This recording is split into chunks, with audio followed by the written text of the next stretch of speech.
proportion to me is the lived experience of our Division III student athletes. They balance life from an academic perspective and the rigors of competing at a high level, bonding with teammates and building lifelong friendships. But they also are involved in their communities. They work jobs and internships and volunteer. They've learned to be resilient. Diverse experiences are setting them up for the future. Passion's love. Passion is love for what you do. Because I think when you face challenges, it comes down to how much you want it and how much you love it. Passion is what keeps you going forward. Seeing so many people that were like-minded and so hardworking in their sport and academics, being surrounded by like-minded people makes you want to be more passionate. I think it pushes you to a different level that maybe you didn't think you had. And you can do the best of both worlds and love all of it. A good citizen is someone who wants to make a positive impact, both in their communities and in the world around them. The Division III approach is absolutely the best approach out there for amateur sport because it wants student athletes to explore all parts of who they are. Be successful in the classroom, be successful in competition, be successful in the community. So our student athletes learn what it means to strive for and attain success, but doing it the right way and being good citizens. Comprehensive learning is being able to adapt to experiences and apply the things that I learned. Being an athlete and juggling academics helped me grow as a person, and things that I've learned, I was able to apply it in another field, putting them into everyday life. Developing comprehensive learning helped me prioritize certain things to make sure I get to where I want to be. Responsibility is being accountable for your words and actions, first and foremost. It also is an obligation to be a positive influence in the communities around you. Being in a D3 program, you're going to have lots of different opportunities. You're not just an athlete, you're also involved in student life. Your academics are extremely important. We give a lot of our student athletes responsibilities right from the start by giving them leadership opportunities, by having them engage in the community, being a positive influence. That's being a responsible person. I believe sportsmanship is a mutual admiration and respect for your fellow competitors. We all go through a lot to reach the point where we compete against one another. It's important to realize that. So once we're finally on the field or on the court or on the starting block, we look at each other as fellow human beings and not just competitors. Being able to recognize the hard work that other athletes are putting in creates a more positive and inclusive environment.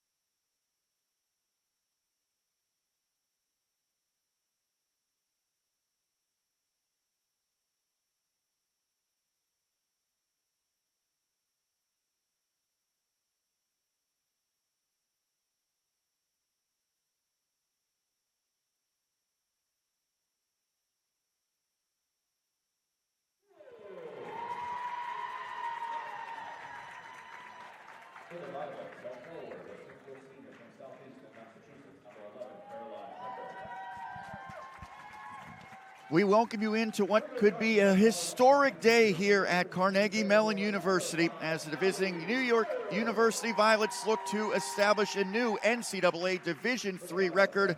They are in pursuit of win number 82 in a row. They come in a perfect 19-0, 8-0 in the UAA. On the other side, the team that almost knocked them off a week ago, Carnegie Mellon, enters with a 12-6 mark, 4-3. In the UAA. Here at the Highmark Center, the beautiful facility on the campus of Carnegie Mellon University. Sean Myers joined by Nick Smeg. And obviously, Nick, there's a lot of eyes on this game today.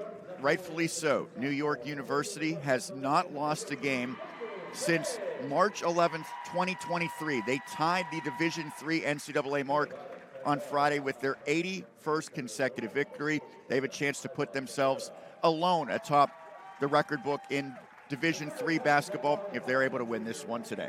Yeah, this is one of the largest media presences, surely, that we've seen here over the course of our several years here at the CMU Sports Network that we've seen here on the campus of Carnegie Mellon University, and rightfully so. And that's because there's going to be a big story at the end of this game to write. The question is, what's that story going to be? Is it going to be that NYU closed out the deal, got their 82nd straight win, got that NCAA Division III record, or is it going to be that the Tartans were the ones to stop them in their path, right?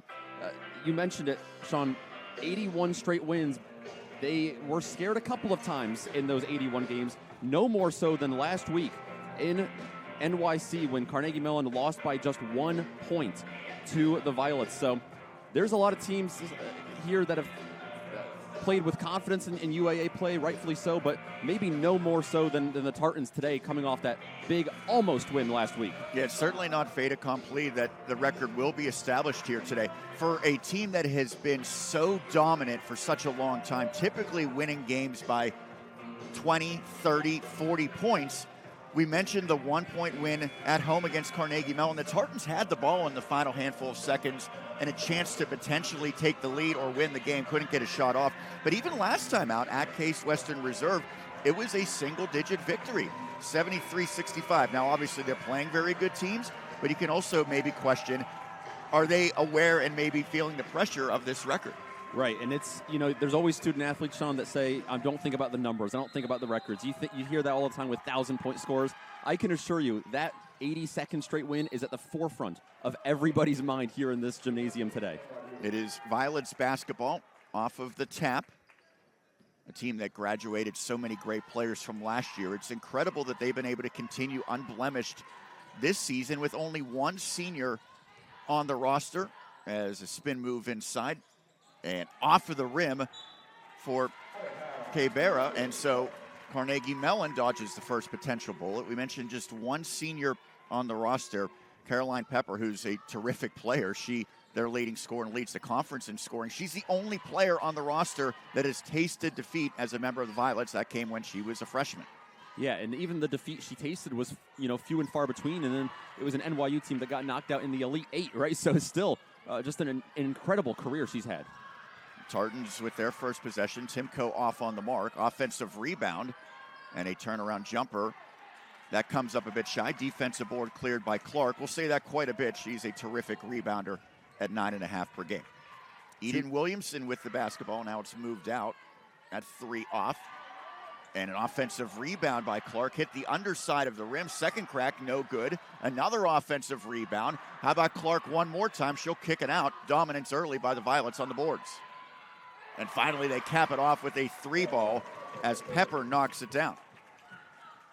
A little bit of confidence early, though, for Carnegie Mellon. It took them, took NYU about 1 minute and 15 to get on the board, and that's CMU's style of play. Keep it a low-scoring slugfest. NYU very much the opposite. They routinely get in the 80s, 90s, sometimes the hundreds on offense. They average nearly 93 per game, as well defended. Timko unable to convert, but last touch by the Violets, so it'll stay with Carnegie Mellon. Timko had a career-high 27 in the previous meeting between these teams, so she should have some built-in confidence going against NYU. Corner 3 a bit strong by Dinker. Battle for the rebound, and again to stay with the Tartans. So we've seen now both teams get extended possessions. Yeah, that's all playing right into the hands of Carnegie Mellon's game plan, that is for sure. 92.7 points per game for NYU. That is the best mark in the conference. They also have the best scoring defense, so kind of speaks to their dominance, allowing less than 51 per game. Dinker picks up the dribble, now into the paint. Kicked out for a long 2-point jumper. It's shy by Gibbs. And we have a held ball. And this possession arrow favoring the Tartans. So much like we saw the Violets get 4 or 5 cracks on the other end, I believe this is now potentially going to be the 4th shot that the Tartans will get up on this possession. Yeah, that's a big win for CMU. That's a team that ranks 8th out of 8 in the UAA in rebounding margin. So they're going to have to be very strong body on body there off the boards. Deep 3 off to the right by Timko. Another offensive rebound. Kicked out to Heyer. Tartans probe inside, and missing with the left is Gibbs. And finally, the defensive rebound corralled and nearly turned over as Dinker was trying to jump that. The freshman who leads them in steals nearly had another. That's another part of NYU's play is they are extremely fast-paced. They are generally forcing, this is an incredible number, they're averaging a plus 18 turnover margin this season.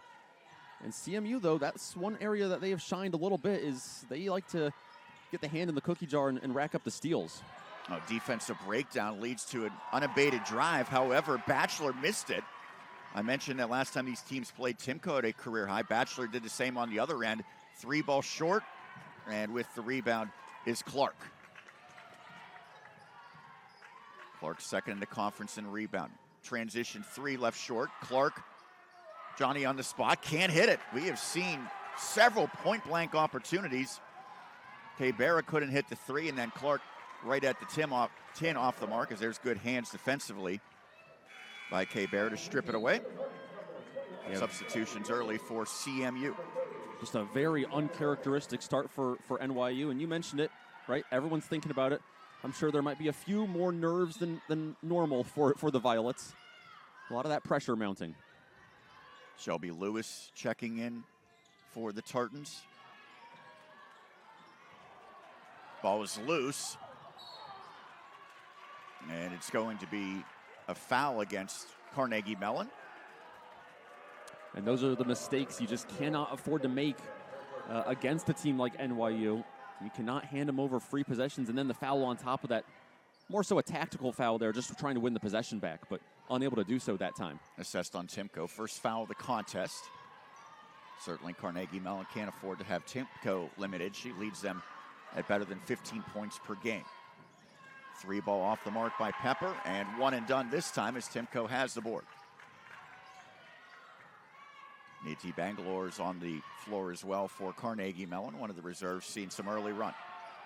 Foul line jumper rattles out, and Eden Williamson, the defensive board. She is a local product, played in the WPIAL here in Western Pennsylvania. Three ball goes for Pepper. She has provided all the scoring early. It is 6-0. Yeah, the good news for CMU, they've limited NYU to just 6. The bad news, they're being shut out still through 4 minutes of play. This time they break the pressure, get it into the front court quickly, and there's their first points, courtesy of Timko, as she's able to finish off the glass. Pass is tipped and stolen.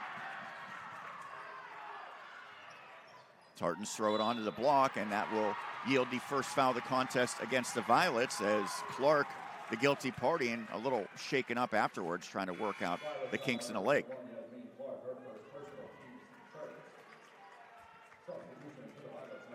Under 6 minutes remaining, opening quarter. Slow offensive start to this one. Probably don't mind that, to your point, though, Nick, if you're the home team. Yeah, for sure. Might have to win this one ugly. Yeah.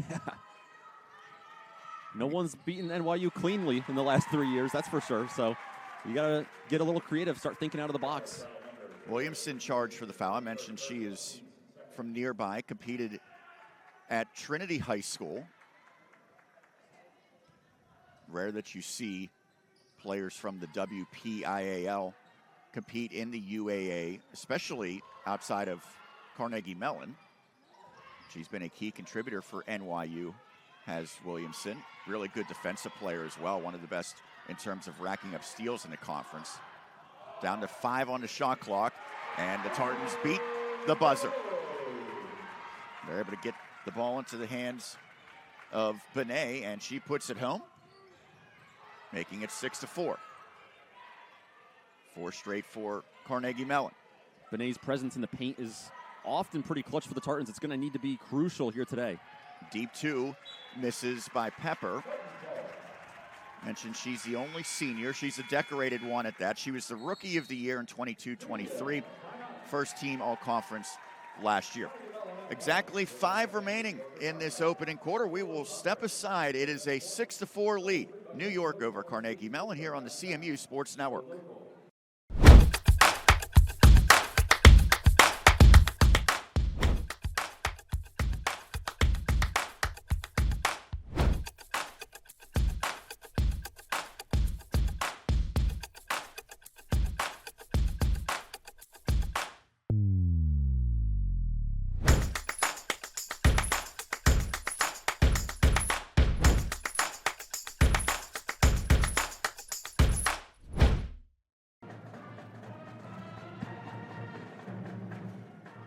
A 2-point lead for New York University in pursuit of history here today at Carnegie Mellon. 81 wins consecutively, tying the NCAA Division III record, which, Nick, ironically enough, belongs to a UAA team. Washington University, St. Louis, from 98 to 2001, also racked up 81 in a row, and there's a connection. on the Violet side, their head coach, Meg Barber, she was a player for NYU back when that record was being established. Yeah, so she's been a part of that streak. Now, of course, on the side that she could be on after today's game. But certainly, and it's no surprise to see the top 2 records, regardless, in D3 women's hoops come out of the UAA. This is just such an incredibly strong league of teams year after year. And it is remarkable, one, that they are even close to establishing this record. It's unbelievable to win that many in this sport where there's a lot of parity.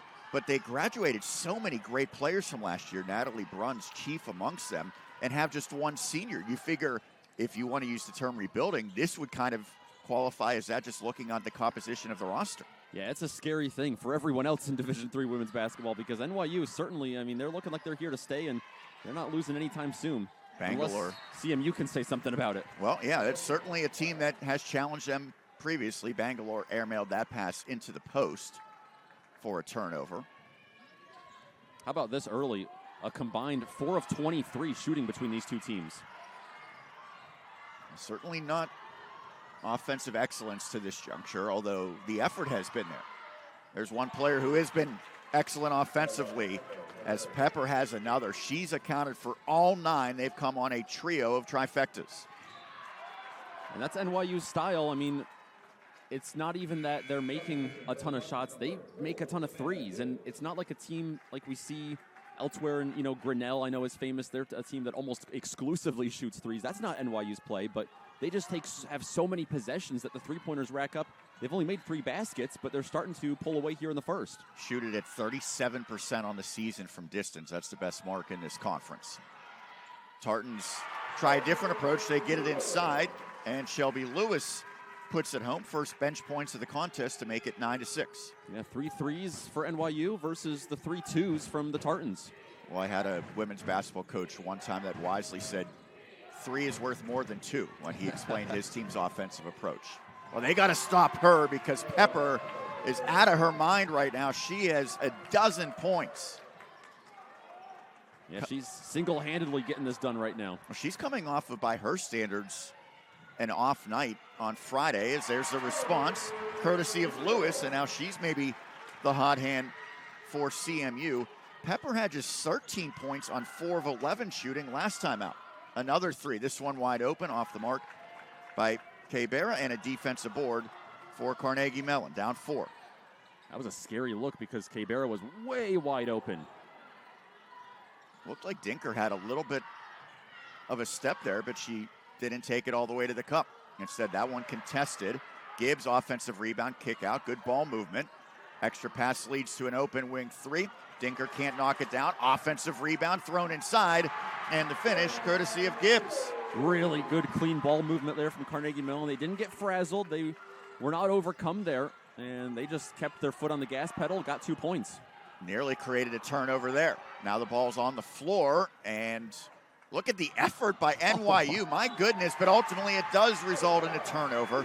There were 2 terrific efforts to keep the ball in play, but short-lived, as both teams will make substitutions.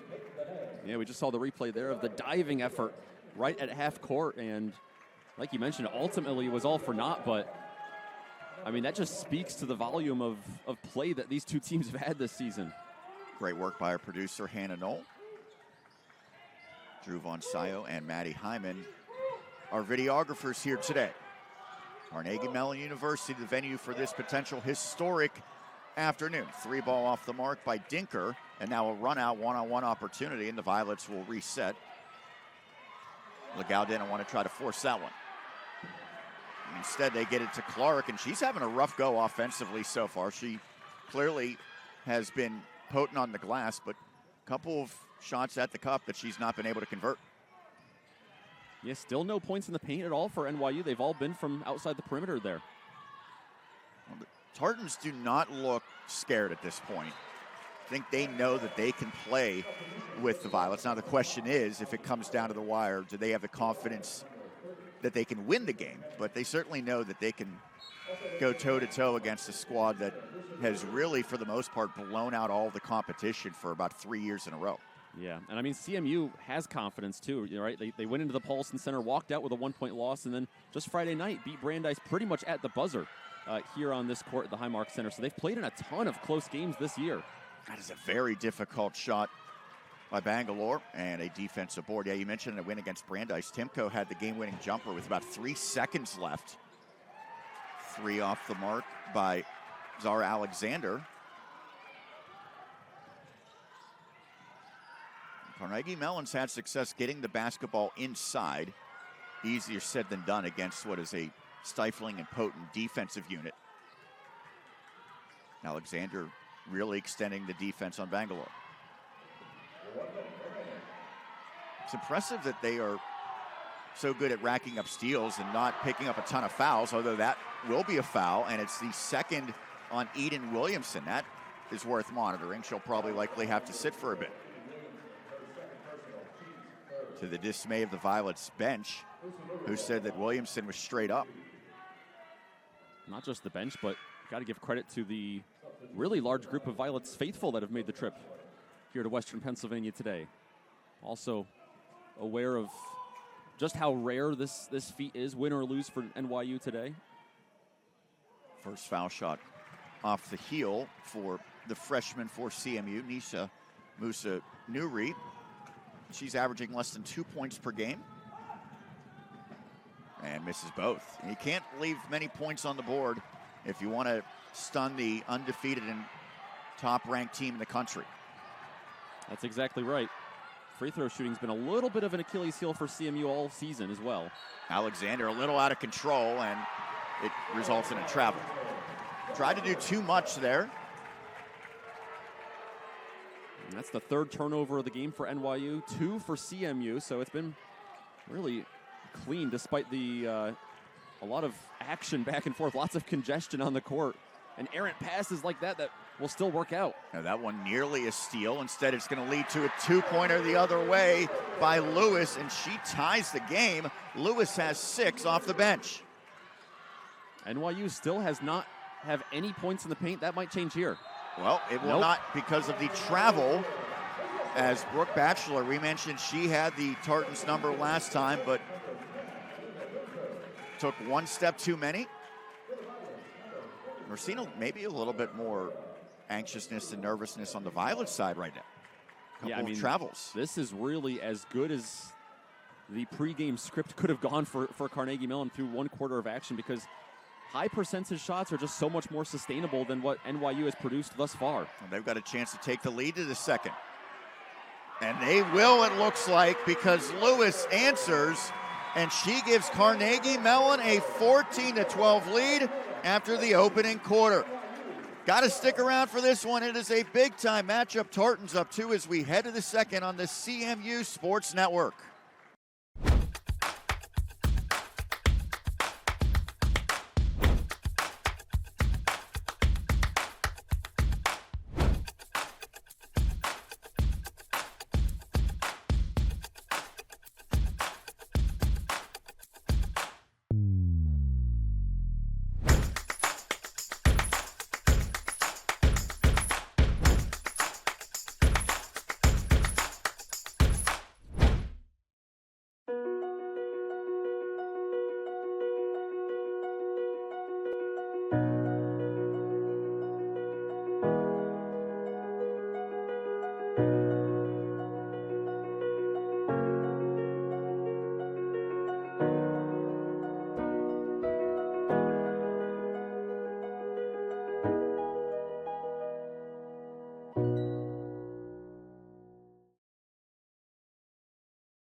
New York University in pursuit of history today, but it doesn't look like it's going to come easy. Carnegie Mellon has the lead, 14-12 after the opening 10 minutes of play here on the CMU Sports Network. Thank you, everyone tuning in. I'm certainly thinking our viewership's going to be pretty significant today, Nick. There's a lot of people that want to see if history can be made, and there's probably a lot of people hoping that it won't be, because the Tartans, they certainly look like they are up for this challenge. Yeah, absolutely. And not just our viewers, as always, on the CMU Sports Network, also on Flow College, and this is also the NCAA Game of the Week. So we are there on that official website as well, bringing you all the different options this afternoon. Some are saying this is the largest sporting event in the country today. That's a bold claim, but they might not be too wrong. A rare miss on a 3-ball by Pepper, and the Tartans have possession. And they leaned heavily upon Shelby Lewis in the opening quarter. Lewis, who averages 5.1 points per game, had 8 off the bench. Kick out for a 3. And it's tipped out off of NYU's Bachelor. She's having a rough go of it so far in the early going. She's a terrific player, but got called for that travel. That time, uncontested rebound off of her handed out.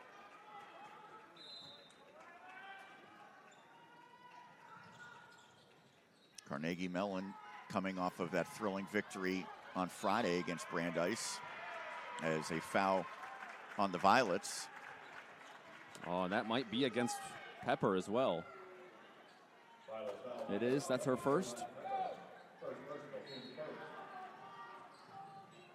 She has accounted for all of their scoring so far. Good job holding the pivot by Benet, but unable to knock it down. And then we have another foul call. Looks like that's going to be against Clark. And that's her second, so she joins Williamson as Violets, who have a couple of fouls.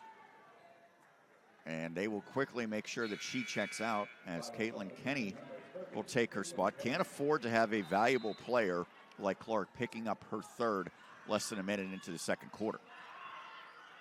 Although without her, certainly the rebounding will suffer for NYU. Baseline J, off the mark. It was a good look for Lewis. She hasn't missed many yet. Peybera tries a transition 3. The shots, with the exception of Pepper, they're not falling right now for NYU, a team that typically doesn't have any issue scoring the basketball. Yeah, they're 4 of 18 overall, and you mentioned it. It's all been Pepper. Those were the 4 threes that brought them to the 12 points they have at this current moment. Tartans have had more success getting the basketball inside. Contact and a blocking foul. Yeah, the feet were backpedaling there. And that is against Caitlin Kenny. She was the player that checked in place of Clark. Meg Barber, not very animated in contesting the call, but clearly she's not happy, maybe more so with her team's effort than that whistle. Well, fouls are now 6-1 in this game. I give Carnegie Mellon a lot of credit defensively, contesting without fouling. Heyer had a pretty good look. I don't know if she realized how open she was there. Yeah, rushed it a little too much. And a chance for points on the other end as Alexander fouled. This will be the first foul shots of the game for the Violets. And that's one way, if you're struggling to score the basketball, try to get to the charity stripe, as the foul assessed on Lewis for CMU. And funny enough, you look at all of these stats for NYU, they're pretty much first or, top 30 in the country in virtually everything, not in free throw shooting. 65% on the season. That's last in the UAA. On average, they are making 12 out of their 19 free throw tries per contest. Well, on cue, 0 of 2 for Alexander. So an empty trip for the Violets. They won't have the all-time NCAA women's mark for consecutive wins, but they will have the Division III mark if they win today. The team at the D1 level that many people are probably familiar with, UConn, racked up 111 in a row from 2014 to 2017. Yeah, that was really, really quite a run to be there and be able to watch for. Escape dribble 3 goes by Pepper. She's got all 15, and her team's up by a single point. Well, yeah, right now the score is Anya Pepper 15 and Carnegie Mellon, or not Anya Pepper, sorry, wrong Pepper. We have Peppers on both teams. Caroline Pepper 15 and CMU 14. Ironically, they're spelled the same way. They are. As that jumper gives the Tartans the lead back. Yeah, Caroline Pepper out of southeastern Massachusetts, and CMU's Anya Pepper, the 5'10 sophomore guard from Denver, Colorado. A very quick response. First two-pointer of the game for New York comes courtesy of Bachelor.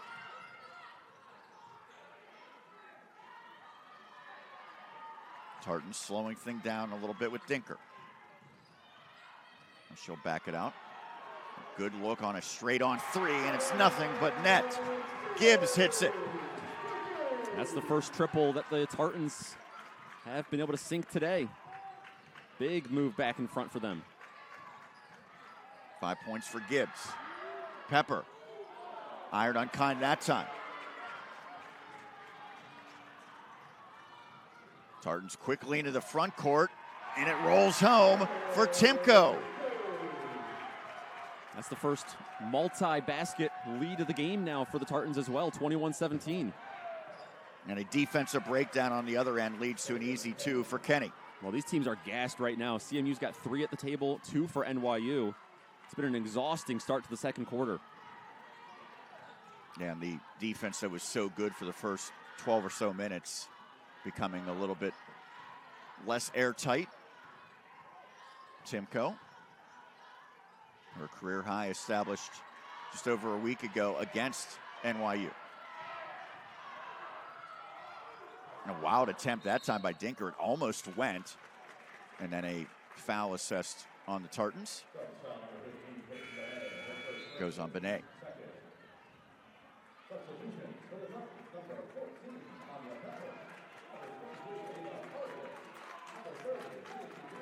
Williamson, with her 2 fouls, returns to the floor here. It's a little bit of a risk by Barber, but she left the junior guard on the bench for a little bit. Certainly, I would think that at this point, Meg Barber deserves the benefit of the doubt with the coaching job she has done. Yeah, and most of their wins in this 81-game stretch have come through first-half domination. They're not playing in a lot of close games. Even the 2 NCAA championships last year and the year before when they beat Smith, those were 20-point games pretty much. So their entire postseason run last year was dominant. Yeah, not even close. 102-62, 83-45, 74-53, 76-51, 74-55, and then, to your point, the championship, 77-49. They were not challenged in any of those games. You would expect at least once that is a turnover because Timko's foot was on the sideline. You'd think at least once during a postseason run, you have to overcome some adversity. And that really wasn't the case for the Violets in terms of the final scores, at least. Yeah, you can imagine just how nerve-wracking it must have been in person last week in Manhattan with that 1-point win over Carnegie Mellon. Someone else knocks down a 3. This time it's Kenny, as she has 5 off the bench this quarter. That's another category. NYU leads the nation in points off the bench. They're getting more than 40 per game out of their reserves. Kenny's a good player for them as well, brings a lot defensively. As speaking of defense, the Violets create a turnover and a takeaway that will take us to immediate timeout. Carnegie Mellon Athletics would like to thank its corporate partners, number 1 Cochran, BSN Sports, Doubletree by Hilton Hotel and Suites Pittsburgh downtown, Go Local, Moe's Southwest Grill, Panera Bread, Penn Station, and Pizza Parma. Nick, certainly we look at about 15 minutes gone in this one, and I would say if you're Kathy McConnell-Miller, the second-year head coach for CMU, what you're really hoping for is that your team stays in it. You don't want one of those runs where the game kind of gets away from you, and they are certainly more than in it right now. They're down just by a single point.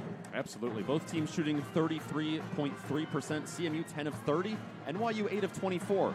Big differences there. That tells you that CMU's had more opportunities, and they might not go into halftime with a lead, but they can go into halftime with that message, right? That they are right in that game, and they've had the opportunities. Some of them have been squandered. Many of them they've been able to take advantage of, but this is a Carnegie Mellon team very capable of ending this historic run that NYU has gone on. And I think it's also worth mentioning this is a CMU team that is receiving votes nationally. They are the 7th best team in that receiving votes category in this week's D3 Hoops poll. And I don't know, I think win or lose today, they're probably moving up a little bit in that poll.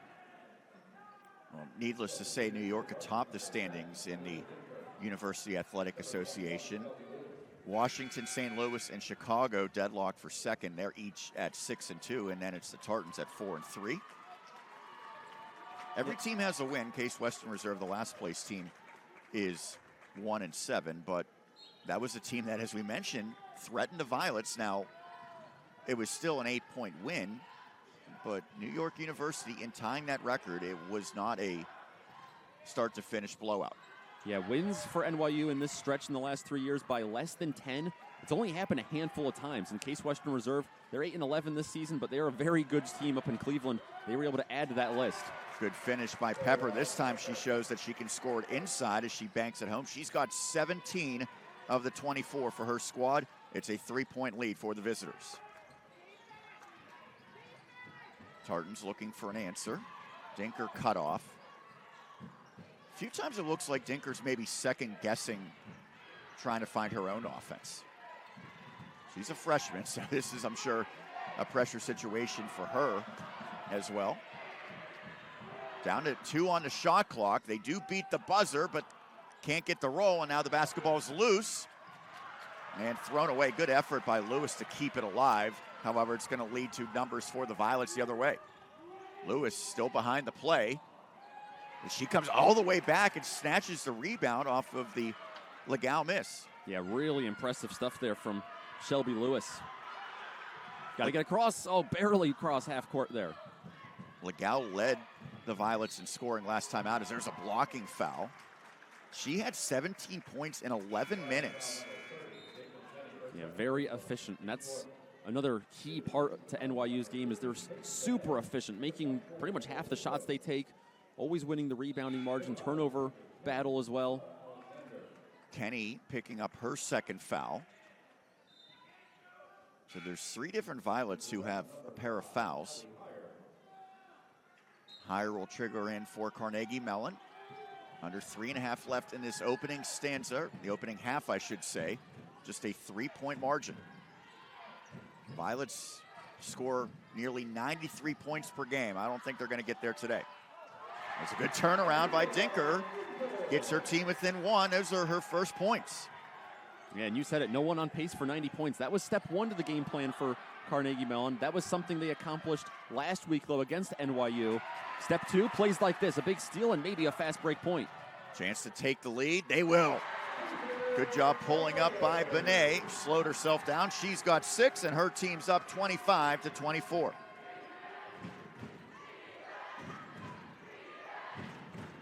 Tartan's trying to pull off a stunning victory here today.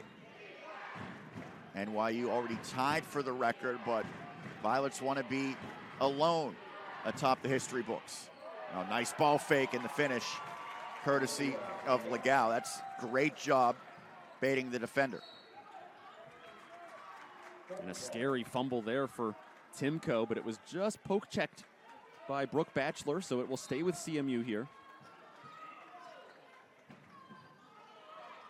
Feels as though Carnegie Mellon's handled this pressure defense pretty well.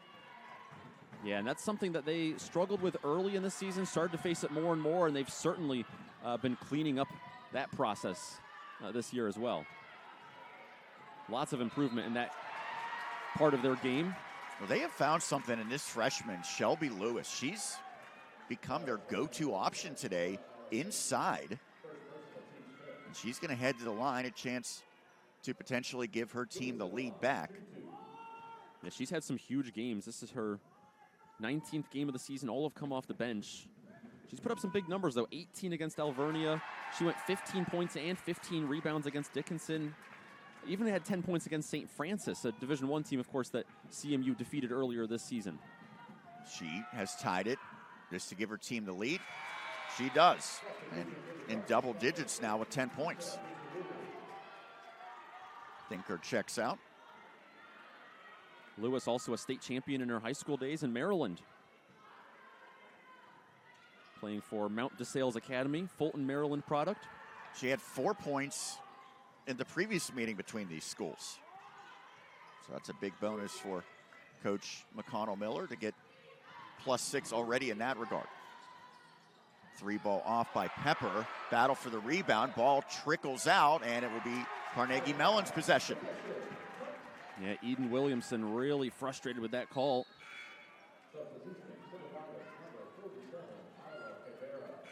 But it will, or that's actually Zara Alexander. They're contesting the call. That's who it went off of. Tartans with fresh players making substitutions. We hit that lull in the second quarter where it just seemed like both teams were gassed, and now there's a little bit of a second wind. Pepper with the steal. I have to make sure that they continue to try to run her off the line. Pull up Jay off the mark. Alexander, nice rebound. Kick out for a three. Contested, doesn't matter. Knocking it down is Batchelor. Her second hoop. They both come in the second quarter, and it's 29-27.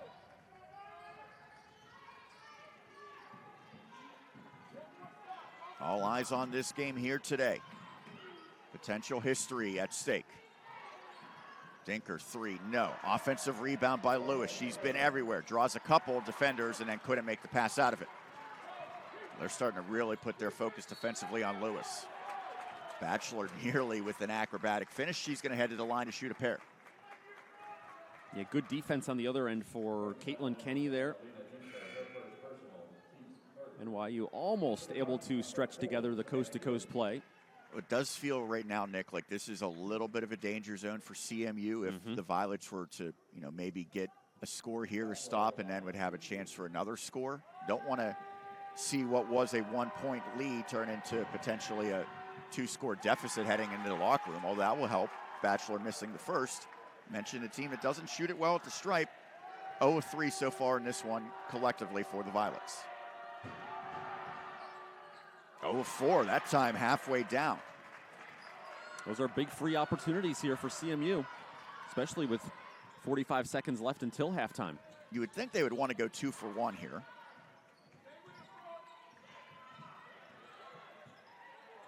And they're going to have that opportunity as Gibbs slips and scores it. 29-all. Let's see how much time NYU can chew off the clock. Meg Barber was yelling out to Isla Cabrera. There's about a 4-second difference, so if you're New York, you probably do want to run this down. You don't want to give the Tartans a good look on the other end. Oh, that looked like it could have been a layup instead of kick out. 3 is money. Batchelor knocks it down. A great find on the pass. Tartans to beat the buzzer, and it's off the mark as the opening half comes to an end. New York has the lead, but it is a narrow one, 32-29. Terrific action and a lot at stake as well. We'll take a break, get you ready for second half action. Don't go anywhere. NYU in pursuit of history has a 3-point lead over the Tartans here on the CMU Sports Network.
just about set to move to quarter number 3, and we have quite a matchup here today. A lot on the line. It is a 3-point lead for New York University, 32-29 in favor of the Violets over Carnegie Mellon here on the CMU Sports Network.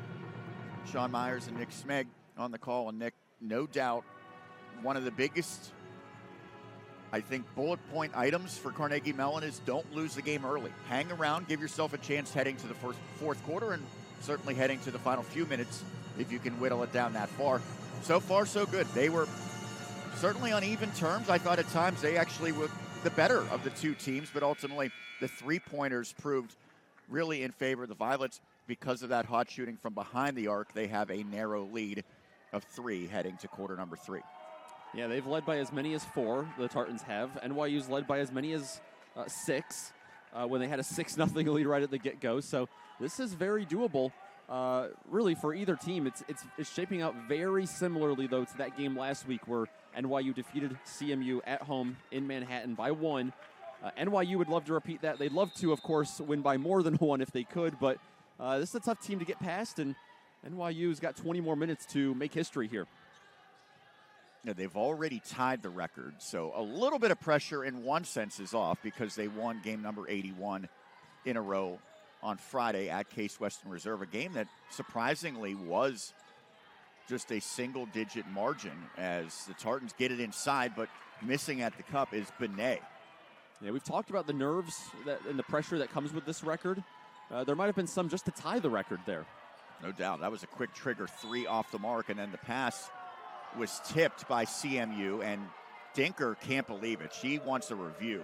Yeah, especially because it looked like the official, initially his gut reaction, his knee-jerk reaction was going to be for a CMU ball, and Kathy McConnell-Miller was actually directed back toward the bench there. But no review incoming, so... Well, she was about 20 feet out onto the floor initially. Yep. No review, though, so she is not willing to burn the timeout if that challenge was unsuccessful, and NYU will keep the ball here.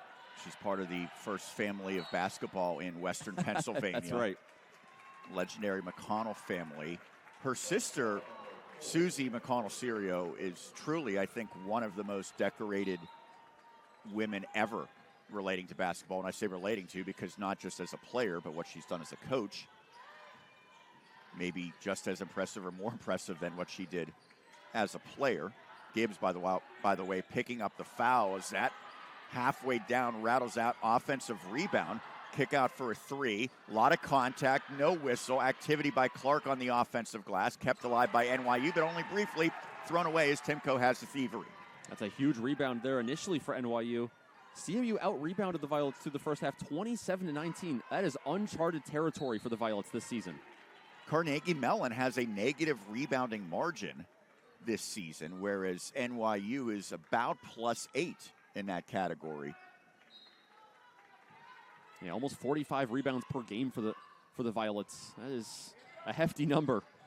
Good step-through move. That was a terrific finish. Benet looking like vintage Kevin McHale as she has 8 points, and she has pulled her team within 1. It's 32-31. Yeah, she can just dance through the paint like that and get past the defender. Mentioned in the first half, she's going to be really crucial down low for the Tartans, and that's exactly where she pays off. There's a quiet first half for Williamson and her homecoming as she gives up the basketball in a trip that sends Batchelor to the floor. Some of the Tartans fans don't seem to be too thrilled with that whistle. David Lawrence, Ronald Connolly, and Chad Titus, the officials here today. The aptly named David Lawrence here in Pittsburgh. I was about to say David Lawrence? Is he? I don't know. Not David L. Lawrence. That's right. Deep 3 is down. No surprise who knocked it down. It's Pepper. She now has 20 in the contest. They have to find some way to run her off that three-point line. Tartans can't answer. Dinker off. 1 and done, and now it's the Violets who quickly get it into the front court. There's another 3. Different result this time off the heel, but an offensive rebound. Kick out, another try to 3. This time Batchelor, she strokes it.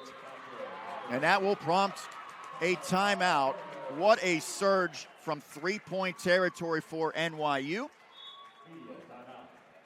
And we will take a break Stoppage in the action. It is a 7-point lead for the Violets, 38-31 over Carnegie Mellon, New York, in pursuit of history here today on the CMU Sports Network.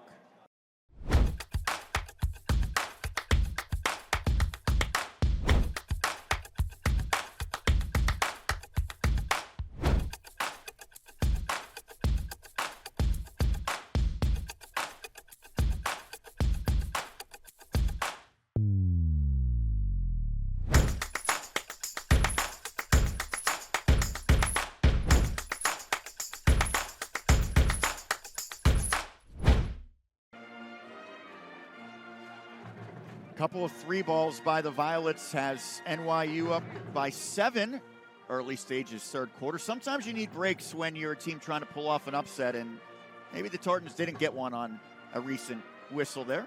Yeah, we were looking back at the recent foul on Alina Dinker, the trip call, and man, it was really, really close as to whether or not there was actual contact with the foot there, but either way, lots of congestion that NYU was fighting through offensively, and they were able to get an extra possession out of it. And right now, the Violets with their biggest lead of the day, 38-31 over the home team CMU Tartans. But just before that, the pass that was deemed deflected out as well. Yep. That Kathy McConnell-Miller was fiery about. Second year guiding this program. She replaced Jackie Halla, who for 13 years led CMU and racked up 158 wins in the process. Onto the block. This is how the Tartans attacked early in this contest. They do here in an and one as Benet finishes through contact. Well, how good has Peyton Benet been here out of the gates in the second half? You see just that pivot and just a little step back. She's making it look easy. Benet, the Rookie of the Year last year, averaging just under 8 points per game. She's also a rim protector, leading the team in blocks, but she can do it on both ends in the paint. Yeah, UAA and D3 Region 7 Rookie of the Year. Well, you see that maybe the best bet for NYU is to hack her before she gets a shot off in the paint. Right. An air ball on the foul shot. Unable to make it a conventional three-point play. Williamson with the basketball. Her brother Jonah, a terrific football and basketball player at Trinity. Deep three off the mark by Pepper, although they continue to give her shots from three-point territory. They're kind of playing with fire, are the Tartans. They do, certainly, and that is a foul right on top of the logo. It's going to go on Batchelor. She didn't have any fouls in the first half. Finishing up on Williamson, mentioned brother Jonah. He's headed to the Ivy League to continue football next year, but she has some ties to Carnegie Mellon. Her Aunt Paige played for the Tartans. Both of her parents were athletes at W&J, Division III President's Athletic Conference School. And her brother Jonah just got 1,000 points recently as well in high school. Yeah, he's not just a football player. He can hoop it. It's an easy steal by Kenny.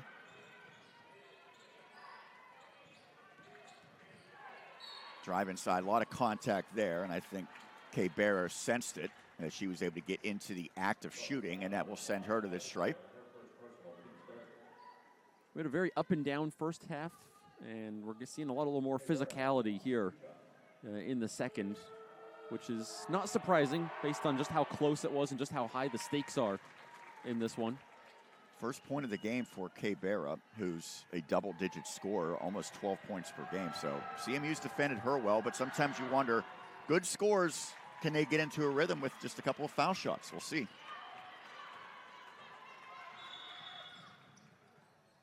A whistle here, I believe, a issue with the shot clock, as it was showing 16. Yeah, it never reset fully, it must have been. I wonder if it reset to 20. That'd be about right. 4 seconds or so burnt off. Mark Fisher will get it squared away down there. That's right. Great SID here at Carnegie Mellon. Meg Barber trying to get her team fired up. She knows that history's at stake, and maybe some of her girls are feeling that burden. Reverse layup rattles out. That was a terrific effort by Dinker on a high degree of difficulty, and then a foul on the Tartans on the loose ball. Assessed on Gibbs, her second. It would, I would imagine, be a very interesting mindset for the Tartans entering this game, right? To be spoiler. Yeah, and it's something that every UAA team, every D3 team, I should say, that's played NYU has tried to do in the last 3 years. But for CMU, it's also a league game. They can look at it. They can try to kind of base themselves in that this is just another Sunday. We got to go out there, got to get a win, as they are trying to put together a run into the NCAA tournament as well. That's great hands defensively by Heyer on the steal. Heyer hasn't done a lot offensively, but helps get her team an extra possession, and then pulling the string that time is Timko. Timko's been relatively quiet in this one after she went off for 27 in the previous meeting. She also had 9 boards and a couple of blocks. Each team's leading scorer in that game had a career performance. Bachelor 28, Timko 27 in the 1-point win for NYU. Yeah, 4 points, 8 rebounds for Timko today. Also 4 turnovers, though. So NYU certainly has taken note of her coming into the game, and they are all over her right now.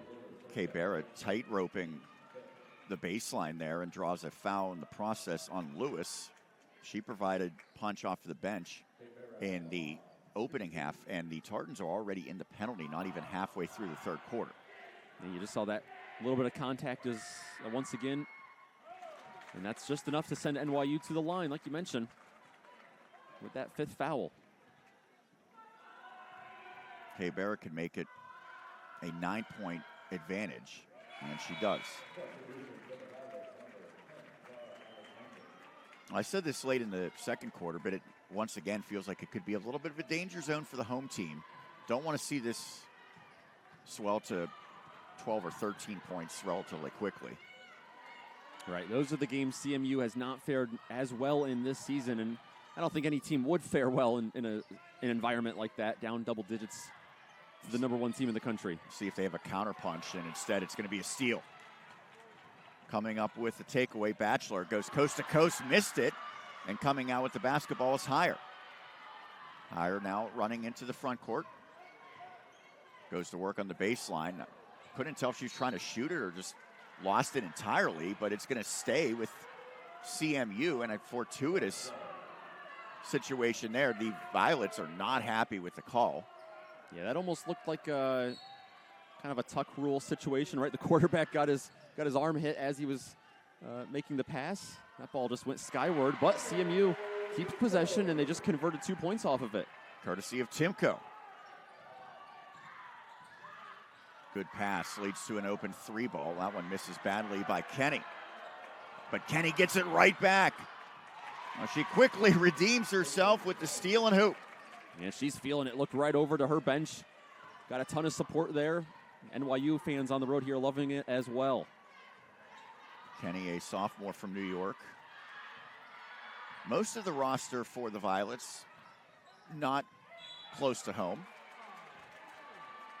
Certainly could say the same about Carnegie Mellon and most of the schools in the UAA, as the 3rd foul of the contest is assessed on Bachelor. And that will take us to a timeout and an opportunity to let you know that number 1 Cochran Automotive is proud to be the official auto group of Carnegie Mellon Athletics. Shop 19 new car brands and thousands of pre-owned vehicles at Cochran.com/CMU.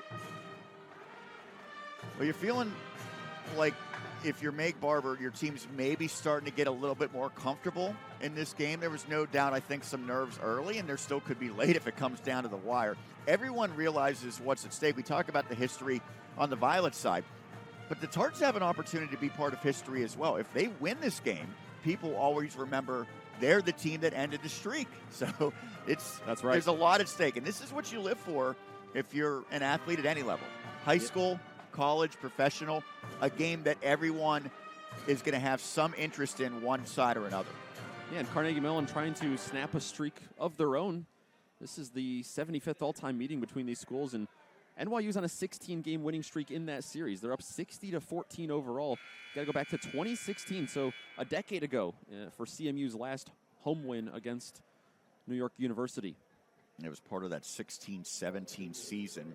Tartans won 66-61, January 15th, 2017.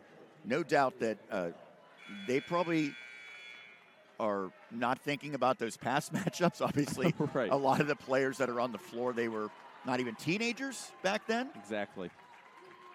And for NYU, you got to go back to March 11th, 2023. That's 1,065 days ago. Their last loss as a program. Against Transylvania in the Elite Eight of the NCAA Division III tournament.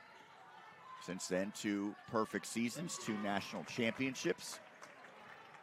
They have won 10 UAA titles, including 4 in a row. And they had an incredible year last season as a school. We'll see their men's team up soon in the next game, but their men's team were the national runners-up last year. A pretty good year to be a Violet. Williamson kicks it out. Onto the block, down to 5 on the shot clock. And another foul will send Olivia Legal to the line. We mentioned she can provide some instant offense. And the foul trouble is starting to become a concern for CMU. That's just a first on Musanuri, but collectively the team has been whistled far too often here in this third quarter. Legal puts her team up double digits. Yeah, coming off a big 17-point performance Friday at Case Western Reserve. Had a career-high 23 earlier this season against John Jay College, so that was a really good performance just 2 days ago for Legal. You know, when you can average more than a point per minute, you're doing something right. Yeah, exactly. 17 and 11 minutes. That's, I think, proof that maybe she deserves some more playing time, certainly if they need any offense.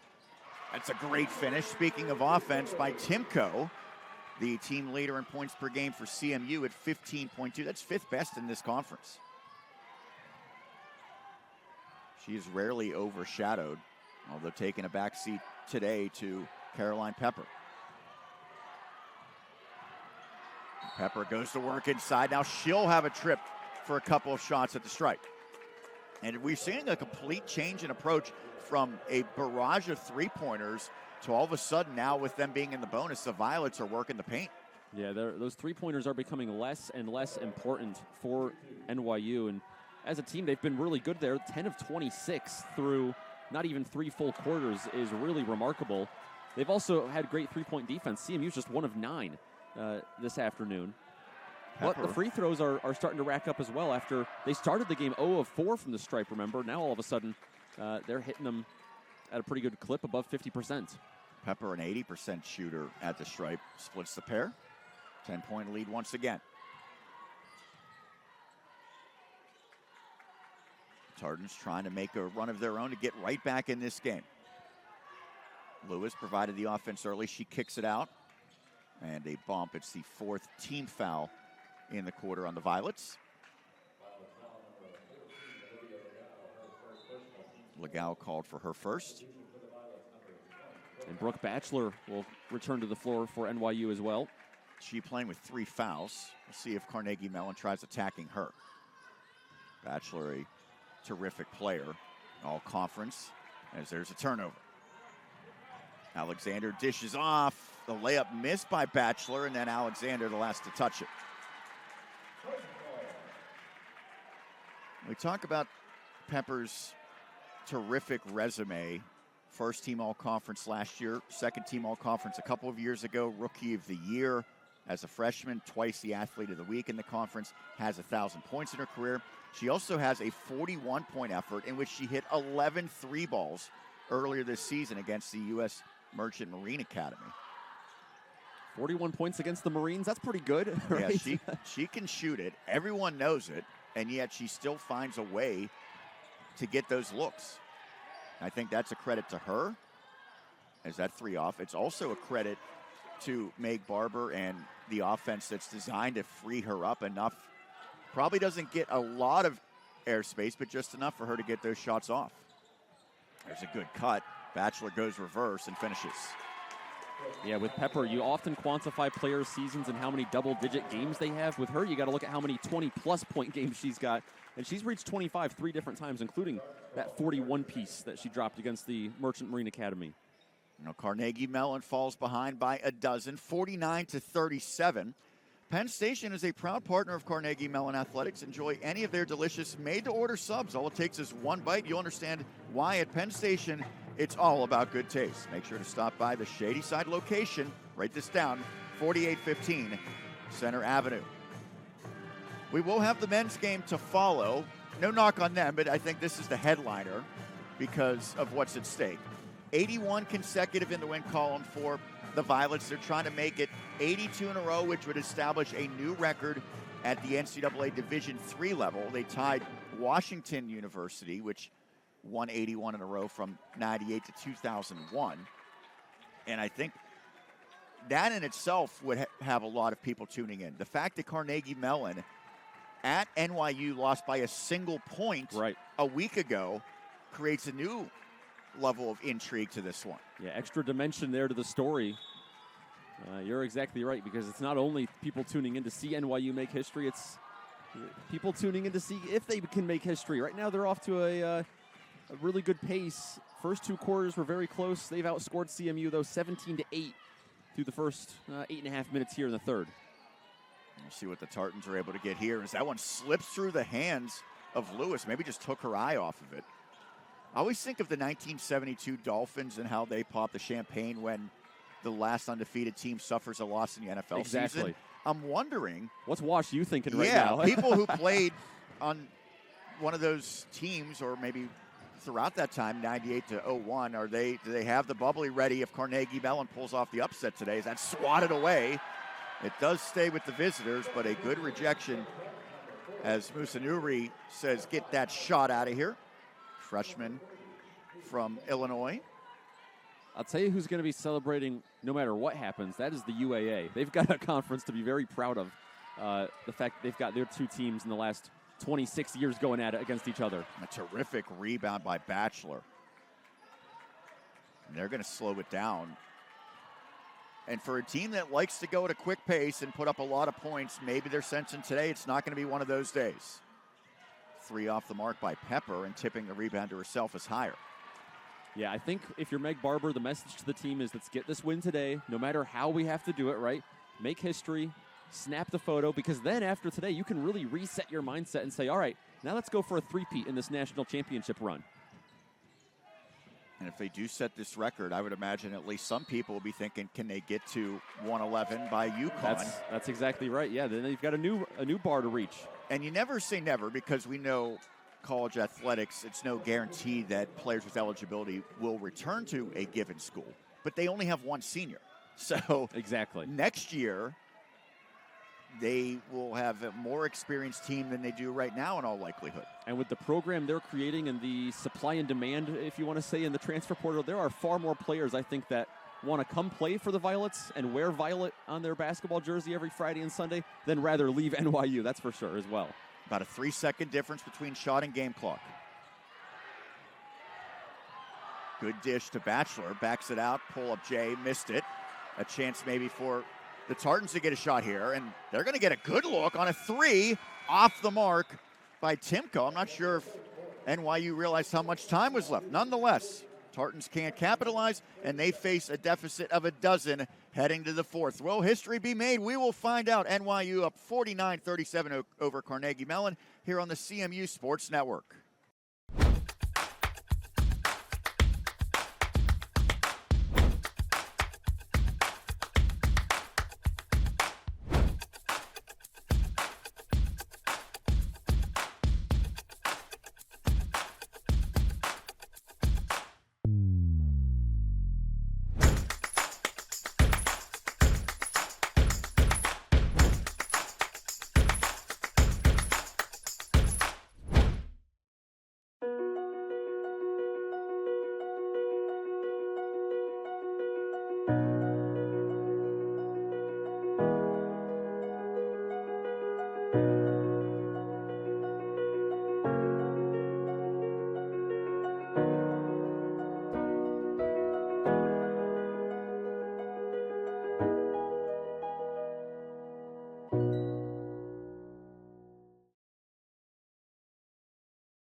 Could NYU be 10 minutes away from history? A 49-37 lead over Carnegie Mellon. Violets in pursuit of their 82nd win in a row. That would set a new record for the NCAA Division III level. Sean Myers and Nick Schmeg here on the call from the Highmark Center. Beautiful facility here at Carnegie Mellon University. Appreciate everyone tuning in today. A lot at stake, a lot of eyes on the line. And even if there wasn't records at stake, this is still a big-time showdown in the UAA and really the national landscape for Division III women's. Yeah, and it's one that everyone in the UAA is taking note of across the conference. Wash U's leading Rochester right now. Case Western trailing Brandeis by just a few, and Emory over Chicago by 2. All close games right now in the UAA. 12-point lead, and that's a difficult finish by Alexander as she gets her first points and makes it 51-37. NYU went 31-0 last year, 31-0 2 years ago. They're looking to get to 20-0 this season. Gibbs. She gives it off. Long two goes for Dinker. Well, the offense is going to have to clearly pick up for CMU here after the Tartans scored just 8 points in that third frame. Yeah, they've got to turn things around. They were really steady, right at pace, if not pacing NYU for portions of the first half, but then just got a little frazzled maybe in the third quarter, and NYU is starting to do NYU things. They run Kenny off the line. And that shot out of bounds to the Tartans. Team that has once claimed a UAA title. We have to go all the way back to 1991. Had a good year last year, finished second as well. Yeah, tied a program mark with 21 wins, 21-6, went 10-4 in the conference. Lost in the second round of the NCAA tournament at Johns Hopkins. Here's a live ball turnover. And Williamson gets the and one. Her first points of the contest and her homecoming, and she's got a 3-point opportunity to put her team up 15. Yeah, I don't want to speak too soon, but I think NYU is starting to feel it. They're starting to realize that they play clean, don't force too many mistakes here in the remaining 8.5 minutes, that they will be new record holders in Division III basketball. The former Trinity Hiller unable to complete the 3-point play. 14-point cushion for the Violets. Timko, big answer. Needed to have that. She's in double digits with 11. I might have spoken too soon, because those are the types of plays you just don't want to allow right now if you're NYU. Just the second made 3 of the game for the Tartans. If the Violets slow the offense down, would that potentially work to their detriment, in your opinion? It could if CMU takes full advantage just like this, not only of their defensive stances, but now if they start hitting possession after possession, that's a dangerous game to play. Dinker goes all the way. Got the steal, got the hoop, and Dinker now has 6. She gets her team back in this one. They're within single digits. Quick little surge for the home team. Williamson moves it to Alexander. Baseline J, and that's stroked by Batchelor. 15 for her. After she did not score in the opening quarter, she's come to life. No doubt early on it was Pepper who was carrying them. She scored right. all 12 of their points in the first quarter. They were down 14-12 after 10 minutes. Williamson's everywhere defensively right now. She switched off 3 times on this possession. Timko missed it, but it'll go right back to the Tartans as Kenny had a foot or maybe both feet on the baseline. Yeah, and she knew it right away. You see the replay here, just the instant realization and kind of the regret there from Kenny. You got to wear shoe size 1/2 too small instead That's of right. too large. The extra long laces there might have been the detriment. Is this being reviewed? It might be. Well, as they look things over, I wouldn't think it's being challenged, right? Because yeah, that would be a little bit of Kenny, a bold challenge. I mean, you can tell visibly here. She looks down and notices. So I would think it's just an official's review, not a coach's challenge. Check out the DoubleTree by Hilton Hotel and Suites Pittsburgh downtown for your next conference or hotel stay in Pittsburgh. The DoubleTree by Hilton Hotel and Suites Pittsburgh downtown is a proud corporate partner of Carnegie Mellon Athletics. I appreciate the Jeopardy theme being played by the band here. Always a good addition here to the Highmark Center, the Kilty Band. Heard a little snippet of the NFL on Fox intro earlier today as well, a little Super Bowl theme for them. This is the first time I've been to this venue, and it is gorgeous. Now, we are a little bit further away. Back in the day, we used to be not quite courtside, but just maybe about 20 feet removed from pretty courtside. close. High above here at the Highmark Center. Sidestep, and it rolls through for Timko. That one hung up on the rim for a split second, but it's now 55-46. Tartans have punched back. Oh, that is... Oh, boy. That should not have been a backcourt violation, I don't think. The basketball was deflected, even if it hit a Violets player last. Let's see because here. It's a deflected ball. So it did hit the Violets player last. It went off of her knee. I don't know that matters, though, if it's deflected. And that's where, the officials will have to. Yeah, I think what the official was saying there when he called the backcourt is it never actually touched the CMU player. I don't know if that's true. We'll take a look here again. Yeah, certainly off the hand and then the knee. So you're right. I believe this should be a NYU possession. Because the second that it's deflected, right, it doesn't necessarily matter that it hits a player in the front court and then goes into the back court because it's a deflected ball, I believe, would be the interpretation. Right. And it's not like the second NYU player there had full possession and then, voluntarily went back across half court. So, and then if they do ultimately reverse the call, they would have to figure out exactly the time on the shot clock, things of that nature. Now, I believe this is a coach's challenge. You saw Meg Barber really quickly go right to the table, right to the officials, and want the review. 8th year guiding this program. She spent 4 years as an assistant at the Division I level at Temple. Was also at the College of William and Mary for 7 years. 02 grad of NYU. And then we mentioned on the other side, the legendary McConnell Miller.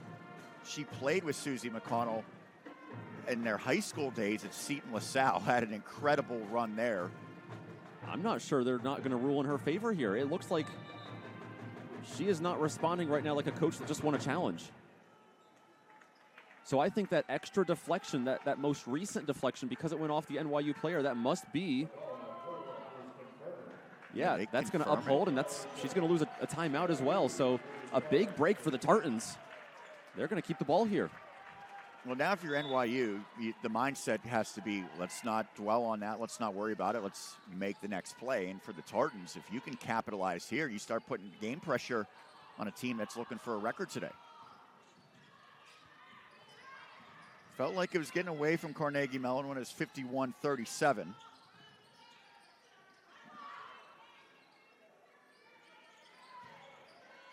They go it onto the block. Benet spinning, a lot of contact, a block and one. Benet has delivered in a big way. And for a team that probably wasn't happy about the last call, I would imagine the Violets don't love that and one, but it's going to send Benet to the stripe with a chance to get her team within 6. Yeah, you don't often see the backcourt call turn into a momentum swing, but that may very well be what just happened here for the Tartans. And she does complete the three-point play. A baker's dozen for Benet, 55-49, and we still have more than 6 minutes left in this one. A long way to go for the Violets to get it across the finish line. If I'm them, I'm getting it to number 11 here. Pepper's been their go-to player all season. Instead, it is Alexander who draws contact. Remember, when they started to create separation last quarter, it's in large part because they got into the bonus early. Yeah, and these are plays defensively that CMU doesn't really need to make yet. I'm not sure that that ball was going in. So just an unforced error that will give an opportunity for NYU, and still could, after that missed free throw, give them one. Alexander 0 of 3 at the stripe in this contest. 11.8 points per game. She gets the second. 3 points in the contest. They've all come in this quarter.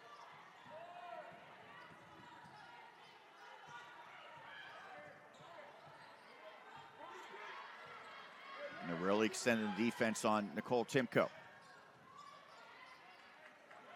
Kick out three, wide open. Gibbs can't knock it down. Offensive rebound, put up and in. Musanuri. The rebounding, especially offensively, that's what's kept the Tartans in this battle today. 2-possession game. And a reach-in foul.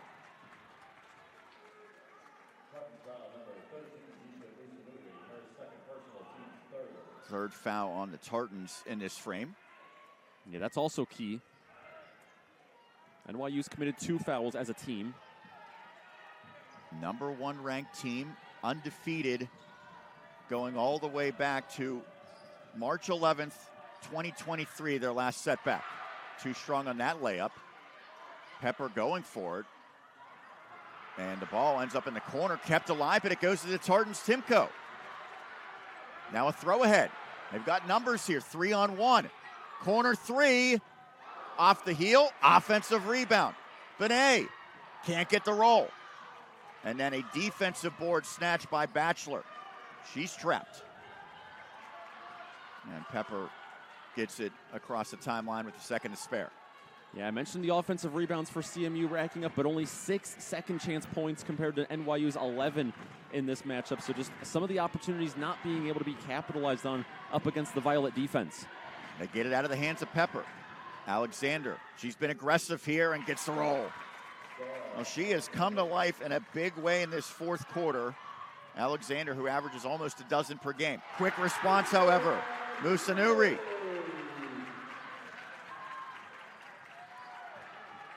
Couple of reserves have become the primary options as of late. Yeah, 2 very talented benches for these 2 squads. Kick to Pepper. And it's blocked. Comes right back to her. 5 on the shot clock. Having to really work hard to get a shot off, and it's off the mark. Great defense by Benet. And a blow-by. Layup rolls off. Musanuri, everything but the finish. Oh, those are 2 points you just got to have in a game like this, especially with 3.5 on the clock. Well, the adjustment defensively on Pepper has been outstanding after she had a dozen in the first quarter. She's got 21, but has not scored in this frame. And she gives up the basketball again. Benet has been her shadow. They've gone instead to Alexander, and she has answered the bell. 2 more to make it 60-53. It's a 3-possession lead. Timko driving. Powering it up a little too strong. Out with the board is Pepper. She's not a big rebounder by any stretch of the imagination, less than 3 per game, but that was a big one there. Now under 3 minutes, you're getting to the part where NYU can really start to chew off more and more precious time on the clock. And a timeout taken by the Violets to talk things over. Carnegie Mellon Athletic Department would like to thank Moe's Southwest Grill for being a proud corporate partner. Make sure you visit one of Moe's 7 Pittsburgh locations. Pick up a burrito from the official provider of Carnegie Mellon Athletics. That timeout, I think, served multiple purposes there for Meg Barber. One, obviously her team didn't want to turn the basketball over. You have to value every possession. Yep. But it did feel like maybe both teams, but in particular NYU was kind of gassed a little bit there. We saw that come in the second quarter. It's here again, and this is a slower paced, more grinded out game than NYU's used to playing typically for a team that averages 92.7. This is much more along the lines of what CMU typically plays, and the Tartans average just over 60 per game.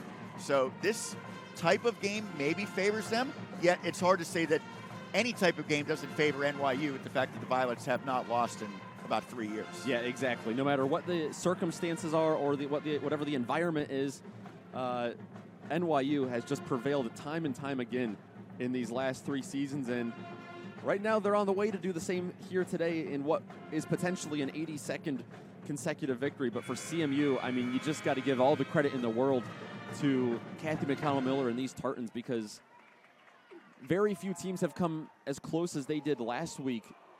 Nobody's come this close twice in the matter of 2 weeks to knocking NYU off of its throne. New York University has led for nearly 30 minutes of this game. The Tartans were playing with the lead for a little more than 5 minutes. You only need to lead for 1 second, technically. That's right. Because none of that matters until the final whistle. Yeah, UNC basketball fans will tell you that after their last-second win last night over Duke. And I mentioned before, when these teams played, the Tartans had the basketball down 1, a chance to take the lead or win it, and couldn't get a shot off late. I'm sure they want another crack at that situation here today. They're down 7, but their defense has really picked it up. It will stay with NYU, and Pepper saying maybe that defense is a little too physical on her. Note the shot clock here, too, for just 5 seconds for the Violets. Benet has been outstanding on Pepper, and she has really gotten Pepper out of the comfort zone. She was basically in a rocking chair in the first quarter of this game. And Benet coming up that far defensively, a little bit out of her territory as well. A throw back door, couple of Tartans defend, hits the rim, kept alive, and they're going to back it out.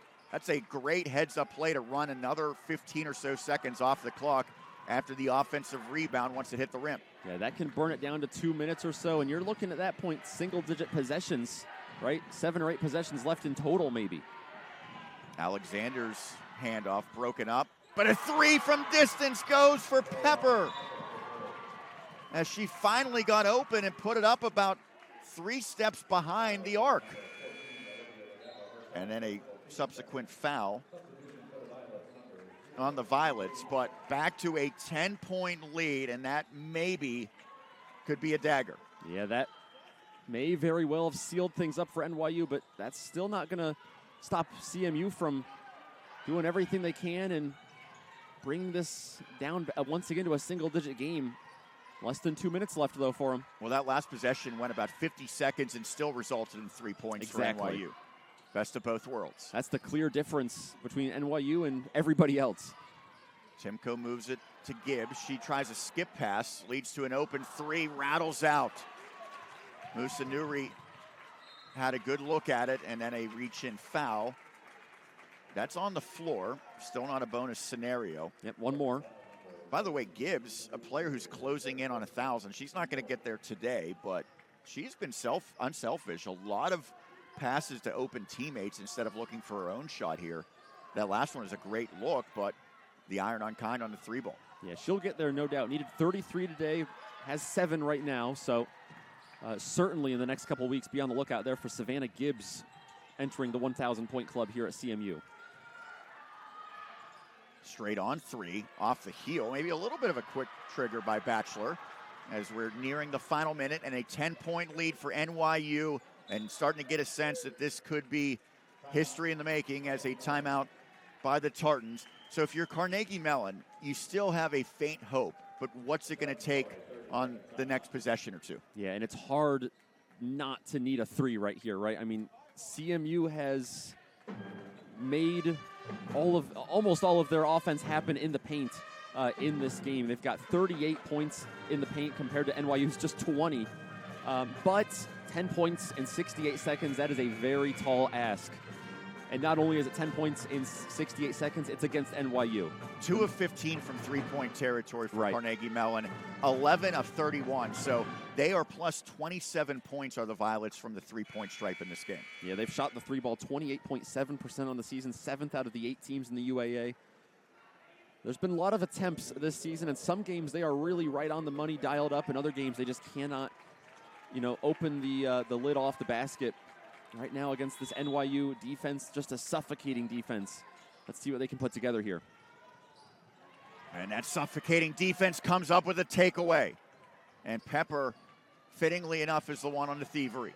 Yeah, not even a shot attempt there for Carnegie Mellon. So they'll have to go back and foul. And they send an 80% foul shooter to the stripe in Pepper. You go back to that 3 that she made, end of clock.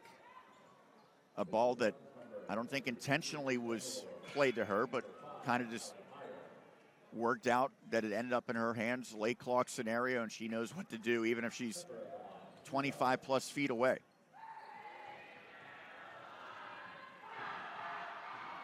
Nothing but net on the first. By the way, every single UAA game right now is within the final minute, and in every single one, the losing team is fouling the winning team. They're all very close right now. 2 of 2, 65-53, the lead a dozen for NYU, looking for historic win number 82 in a row.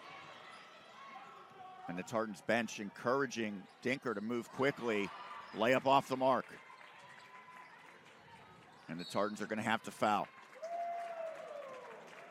And a great effort, looks like it's going to come up short, and I think now the Violets can start to feel their place in history alone atop the Division III record book.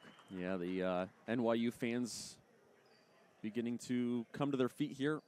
It has been a long journey, certainly, and most of these NYU parents, you mentioned Caroline Pepper being the only senior, most of these parents haven't seen their daughter lose a game since high school, and I'm sure there weren't many losses for several of the players on this NYU roster. So really, I mean, you just don't see this every year in college basketball at any level. This is something really special coming together here at NYU. We have never seen it in the Division III ranks. The record set of 81 wins took place from 1998 to 2001. Washington University, St. Louis. That record has been tied and can be topped here in about 30 seconds. As the three goes for CMU, Bangalore knocks it down, but it feels like it's going to be too little too late. That gets them within 10, but less than 28 seconds remaining in this contest. Yeah, NYU going to call the timeout there. You see the three once again. And after today, Violets get the record, then it's all gravy, right? Then you're just extending your own record. The pressure, I think, by and large, was Friday night to match, and certainly today to top it. And they escaped last week against Carnegie Mellon, and then again, I don't know that they were necessarily in jeopardy of losing against Case Western, but it wasn't a dominant performance like we might have anticipated. They found a way to grind out that victory, and they had to work hard today. Carnegie Mellon led for over 5 minutes of this game. It was just a 3-point lead at the half. And there was a counterpunch this fourth quarter by CMU to get it within 5. But the response by New York University to get it back to double digits, and now it seems inevitable. They will be alone in the history books. And not just going for the three-peat in the national championship, but trying to get 5 UAA titles in a row.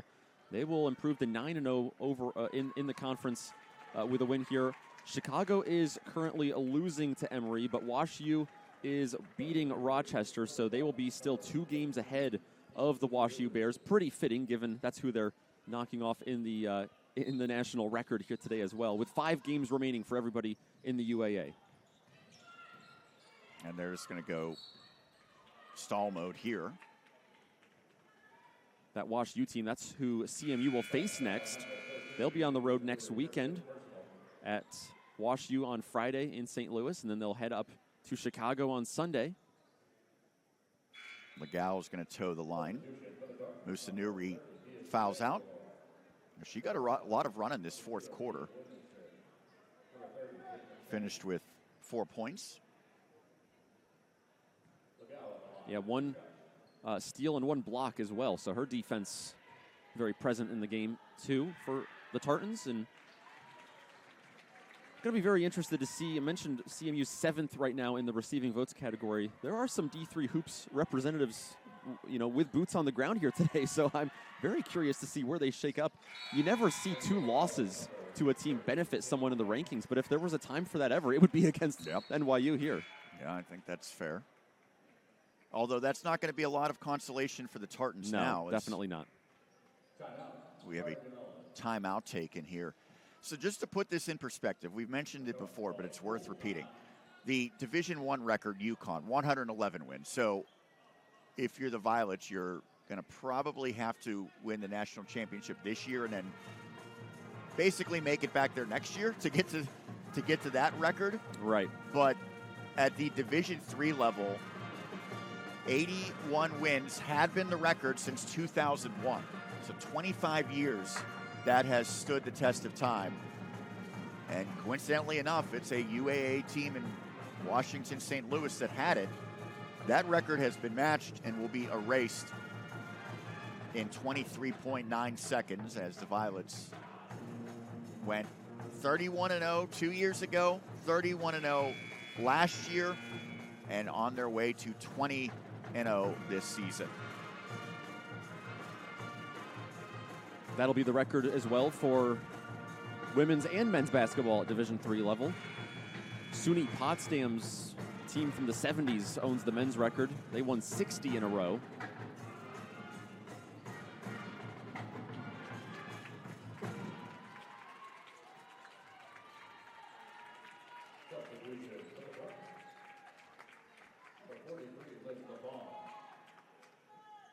Just a really remarkable dynasty being etched into the history book here for NYU this afternoon in Pittsburgh. And there's certainly a lot of purple in the crowd, and there's a foul intentionally, it looked like Williamson, so I think that they could maybe get some of their players out. Or maybe not. It looked like it was instructed for Williamson to take that right, foul. I thought so as well. But just a little friendly fire. It's not going to impact the result, however. And even now, they're still getting after it defensively. Barely allowed the Tartans to trigger that one in. Well, by what they're doing here, I don't know necessarily that it's going to really matter, but now the shot clock's off. Right. And you sometimes see the winning team foul when it's a little bit closer, when you are better off having the losing team shoot free throws than you are giving them open looks from the floor just like this. A floater off the mark, but then following up her own miss is Benet. Well, Benet's got to be awfully proud of her effort in this fourth quarter. She was, I think, terrific defending Pepper. The problem was the one time that the basketball found Pepper, kind of by fate, she was able to knock down that three. That was her only field goal here in the fourth. Yeah, she's put together some really clutch performances this season and then last year in her Rookie of the Year campaign. One of the Violets. The makeshift banner. This is not an event where you get the championship banner to hang and have the picture with from the NCAA. So now, is it superstitious to write that before you know the win's coming? Like, can you come to the game with that sign that says 82 wins? That's a good point, and I hadn't seen the sign till now. So maybe he was working on it. Maybe the Sharpies were out in full force here in the fourth quarter, or at least kept it under wraps. Exactly. Now the Tartans take a foul.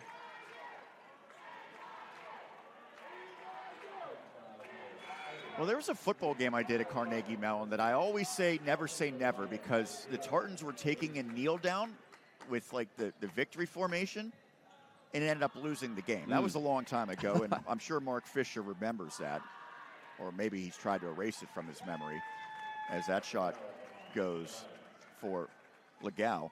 But I feel pretty confident saying that this one's in the books. Yeah, the kneel down's pretty safe here for the Violets this afternoon, and it's been a kneel down 82 games in the making.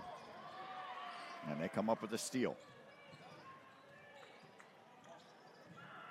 And they will set the all-time Division III record, 82 consecutive wins. They stand alone in the history books. New York University Violets win this one 69-58 in a record-setting performance. What a streak, Nick. This is something that obviously we focused on quite a bit, and I think people realized coming into this weekend this would be the big story. A lot of pressure that came with it, but ultimately they were able to handle that pressure, and now the celebration's on. Yeah, this is in all likelihood a once-in-a-lifetime moment for, it certainly is for these players, it definitely is for the fans, but it may very well be a once-in-a-lifetime moment for basketball in and of itself at this level of collegiate play. Really something remarkable here that will forever be ingrained in the history books. Big congratulations to NYU on 82 straight wins. And on the other side for Carnegie Mellon, a couple of narrow setbacks, but you have to feel as though you've proven you can play with any team in the country. Yeah, I mean, I have not seen NYU up against a team this year besides Carnegie Mellon and like you said, maybe Case Western Reserve Friday night, that I think would give them that good of a chance to lose in the NCAA tournament. So for CMU, look, there's a little bit of a road to go, a little bit of a rocky road to go if you want to get to March, but it's really hard to beat a team 3 times in a row. And for the Tartans, I think they've got to hang their head high. Really, really well played set of both games, last week in Manhattan and then today at the Highmark Center. Well, the cameras are out here for New York University. Players, coaches, fans alike getting the photo opportunities for a historic win, number 82 in a row. They now stand alone in the Division III women's basketball ranks with this winning streak, passing the record established in 2001 by Washington University St. Louis. Congrats to Meg Barber, the head coach, the assistants, all of the players, everyone related to New York University, now standing alone all time in an emotional moment for the Violets as they celebrate this one. We'll put a bow on this. We still have men's basketball action upcoming. In about 20 minutes, we will see the Violets and Tartans lock horns in men's basketball. I want to thank our great crew here today, our videographers, Drew Vaughn, Sayo, and Maddie Hyman. Hannah Knoll, the terrific producer. Randy Gore was out here today helping out as well. He knew the stakes behind this one. We appreciate all of their help. For my partner, Nick Schmeg, Sean Myers signing off. Your final here, a historic one in favor of New York University. 69-58, the Violets win their 82nd in a row over Carnegie Mellon University Tartans. Thanks for tuning into our coverage here on the CMU Sports Network.